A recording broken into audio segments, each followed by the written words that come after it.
ಏನ್ರಿ ಮಾಡೋದೀಗ? ಮೊಬೈಲ್ ಅದಲು ಬದಲಾಗಿದೆ. ಈಗ ಅವ್ರವ್ರ ಫೋನ್ ಅವ್ರವ್ರು ತಗೋತಾರೆ ತಾನೇ. ಅದಕ್ಕೆ ತಾನೇ ಕರೆದಿರೋದು, ನೋಡೋಣ ಏನು ಮಾಡ್ತಾರೆ ಅಂತ. ಅಪ್ಪ, ಈಗಿನ ಕಾಲದಲ್ಲಿ ಫೋನ್ನ ಒಂದಿನ ಬಿಟ್ಟಿರೋದಂದ್ರೆ ಅಗ್ನಿ ಪರೀಕ್ಷೆ ಕೊಟ್ಟ ಹಾಗೆ. ಅಂಥದ್ರಲ್ಲಿ 48 ಗಂಟೆಗಳ ಕಾಲ ಫೋನ್ನ ಅದಲು ಬದಲು ಮಾಡ್ಕೊಂಡಿದ್ದಾರೆ. ಯಾರ್ಯಾರ ಫೋನಲ್ಲಿ ಏನಿತ್ತೋ, ಯಾರ್ಯಾರು ಕಾಲ್ ಮಾಡಿದ್ರೋ ಅದನ್ನು ನೋಡಿ ಇವ್ರಿಗೆ ಏನು ಅನಿಸಿರುತ್ತೋ. ಅಬ್ಬಾ, ನಾನಂತೂ ನನ್ನ ಫೋನ್ನ ಯಾರಿಗೂ ಕೊಡಲ್ಲ. ದಿನ ನನ್ನ ಗಂಡನ ಜೊತೆ ಮಾತಾಡಿಲ್ಲ ಅಂದರೆ ನನಗಂತೂ ಪ್ರಪಂಚನೇ ಮುಳುಗೋದಾಗುತ್ತೆ. ನಿನಗೆ ನಿನ್ನ ಗಂಡನಿಗೆ ಫೋನ್ ಮಾಡೋದಕ್ಕೆ ಮೊಬೈಲ್ ಬೇಕು, ಆದರೆ ಇವರು ಒಬ್ರಿಗೊಬ್ರು ಫೋನ್ನ ಬದಲಾಯಿಸ್ಕೊಂಡಿದ್ದಾರೆ. ಈಗೇನಾಗುತ್ತೋ ಏನೋ.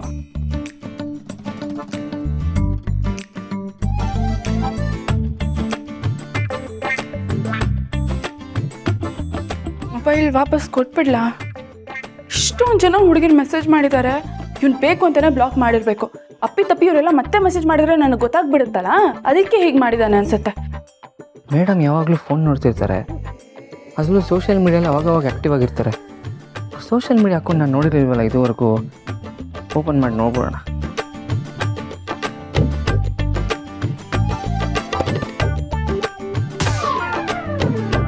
Amazing, wonderful. ನಿನ್ನ ಡ್ಯಾನ್ಸ್ ನನಗಿಷ್ಟ. ನೀನು ಅದ್ಭುತವಾಗಿ ಡ್ಯಾನ್ಸ್ ಮಾಡ್ತೀಯ. ನೀನೇ ಗೆಲ್ಲಬೇಕು ಅನ್ನೋದು ನನ್ನ ಆಸೆ. ಮೇಡಮ್ ಈ ಥರ ಎಲ್ಲ ಕಮೆಂಟ್ ಮಾಡಿದಾರಲ್ಲ, ಇವನೇನು ಅಂಥ ದೊಡ್ಡ ಡ್ಯಾನ್ಸರ? ಹೋಗಿ ಇವ್ನು ಡ್ಯಾನ್ಸ್ ಇಷ್ಟ ಅಂತ ಮಾಡಿದಾರಲ್ಲ. ಇವನೇನು ರಿಪ್ಲೈ ಮಾಡಿದಾನ? ಥ್ಯಾಂಕ್ ಯು ಡಿಯರ್ ಡಿಯರ್ ಅಂತ ಕಳಿಸಿದ್ದಾನೆ. ಹಾಗಿದ್ರೆ ಮೇಡಮ್ ಇವನು ಚಾಟ್ ಮಾಡಿರ್ತಾರ, ಸಿಗ್ತಾನೆ ಇಲ್ವಲ್ಲ? ಒಬ್ರಿಗೊಬ್ರು ಮೆಸೇಜ್ ಮಾಡ್ಕೊಂಡಿರ್ತಾರ. ಅಯ್ಯೋ, ಏನು ಕಾಣಿಸ್ತಿಲ್ವಲ್ಲ? ಮೇಡಮ್ ಏನಾದರೂ ಡಿಲೀಟ್ ಮಾಡಿಬಿಟ್ಟಿದಾರಾ? ಇಷ್ಟೆಲ್ಲ ಹೊಗಳಿದ್ದಾರೆ ಅಂದರೆ ಅವ್ನು ಸುಮ್ಮನೆ ಇರ್ತಾನ? ಇಲ್ಲ, ಖಂಡಿತ ಮೇಡಮ್ನ ಮಾತಾಡ್ಸಿರ್ತಾನೆ. ಇದನ್ನು ಹೇಗಾದರೂ ತಿಳ್ಕೊಬೇಕಲ್ಲ. ಈಗಲೇ ಫೋನ್ ಕೊಟ್ಬಿಟ್ರೆ ಇದ್ರ ಬಗ್ಗೆ ನಂಗೆ ತಿಳ್ಕೊಳ್ಳೋದಕ್ಕೂ ಆಗಲ್ಲ. ಏನು ಮಾಡಲಿ?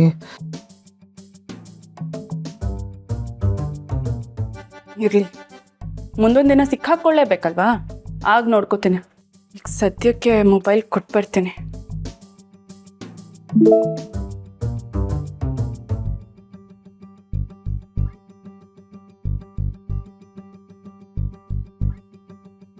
ಹಾಯ್ ಸುಬ್ಬು, ಅಂತೂ ನನ್ನನ್ನು ಅನ್ಬ್ಲಾಕ್ ಮಾಡಿಬಿಟ್ಟೆ. Thank you so much. ನನ್ನ ಜೊತೆ ಮಾತಾಡೋದಕ್ಕೆ ನಿನಗೂ ಇಷ್ಟ ಅಂತ ನನಗೆ ಗೊತ್ತು. ರಾತ್ರಿ ಮೆಸೇಜ್ ಮಾಡ್ತೀನಿ. ಈಗ ಹೊರಗಡೆ ಹೋಗ್ತಾ ಇದ್ದೀನಿ. ರಾತ್ರಿ ಮೆಸೇಜ್ ಮಾಡ್ತಾಳಾ? ಈಗ ನಾನು ಮೊಬೈಲ್ ಕೊಟ್ಬಿಟ್ರೆ ನನಗೆ ಇವಳು ರಾತ್ರಿ ಏನು ಮೆಸೇಜ್ ಮಾಡ್ತಾಳೆ ಅಂತ ಗೊತ್ತಾಗಲ್ಲ. ಹೆಂಗೆ ತಿಳ್ಕೊಳ್ಳಿ? ಸದ್ಯಕ್ಕೆ ಯಾವುದೇ ಕಾರಣಕ್ಕೂ ಅವ್ರಿಗೆ ಮೊಬೈಲ್ ಕೊಟ್ಬಾರ್ದು ನಾನು. ಏನಾದರೂ ಹೇಳಿ, ಈಗ ನನ್ನ ಹತ್ರ ನೀವು ಮೊಬೈಲ್ ಇಟ್ಕೊಂಡ್ಬಿಡ್ತೀನಿ. ಅವ್ರ ಫೋನ್ ಅಲ್ಲಿ, ಇವ್ರ ಫೋನ್ ಇಲ್ಲಿ, ಆದ್ರೂ ಇಬ್ರು ಮನಸ್ಸಲ್ಲಿ ಅಲ್ಲೋಲ ಕಲ್ಲೋಲ. ಆದ್ರೂ ಯಾರು ಕಾಣಿಸ್ತಾನೆ ಇಲ್ವಲ್ಲಪ್ಪ. ಮೇಡಮರೇ, ಕಾರ್ತಿಕೇಯ. ಬಂದೆ.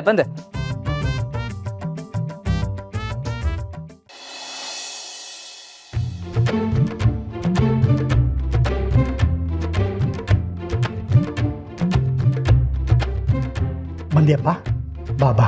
ನೀವು ಹೇಳ್ದಾಗೆ 48 ಗಂಟೆ ಕಳೀತು. ಶ್ರಾವಣಿ ಅಮ್ಮವ್ರ ಹತ್ರ ನಿನ್ನ ಫೋನ್ ತಗೊಂಬಿಡಪ್ಪ. ಪಾಪ, ನಿನಗೆ ಫೋನ್ ತುಂಬ ಬೇಕಾಗುತ್ತೆ. ಹೌದು ಬೇಕಾಗುತ್ತೆ. ಯಾವ್ರ ಜೊತೆ ನಾವು ಮೆಸೇಜ್ ಮಾಡಬೇಕಲ್ವಾ? ಹಾಂ ಅಪ್ಪ,